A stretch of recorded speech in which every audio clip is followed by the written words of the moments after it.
একজন সন্তান রেখে যায়, যেই সন্তানটা রেখে যাওয়ার পর আপনি যখন চলে যাবেন না, ও বাবা আপনি যখন দুনিয়ার থেকে চলে যাবেন, ও মা ও বাবা আপনি যখন এই দুনিয়ার থেকে চলে যাবেন গো বাবা মা, আপনার ওই সন্তান রেখে যাওয়ার কারণে আপনার সন্তানকে দিলেন শিক্ষা দেন।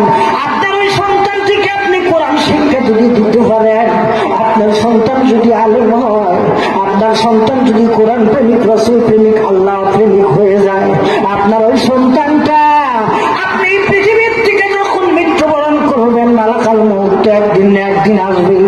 ও ভাইজানেরা আমার, সেই জন্য মালাকাল মউত কোন সময় আসবে আমি আপনি কেউ বলতে পারি না। ওই মৃত্যু কিন্তু সকলেই আসবে, কিন্তু কোন সময় কোন দিন কিভাবে কেমনে মৃত্যু আসবে আমি আপনি কেউ বলতে পারি না।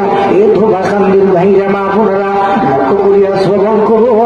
সেই জন্য আপনাদের খেদমতে আজকে আমি আরজ করতেছি গো বাবা, জেনারেল শিক্ষা শিক্ষিত করুন সেটি না যায় না বাবা, কিন্তু আপনার সন্তানকে যতটুকু এলেম শিখাইলে এলেম অনুযায়ী আমল করবে, আপনি মরে যাওয়ার পর আপনার জানাজা করবে, আপনার জন্য কবরে যাওয়া দোয়া করবে আপনার সন্তান।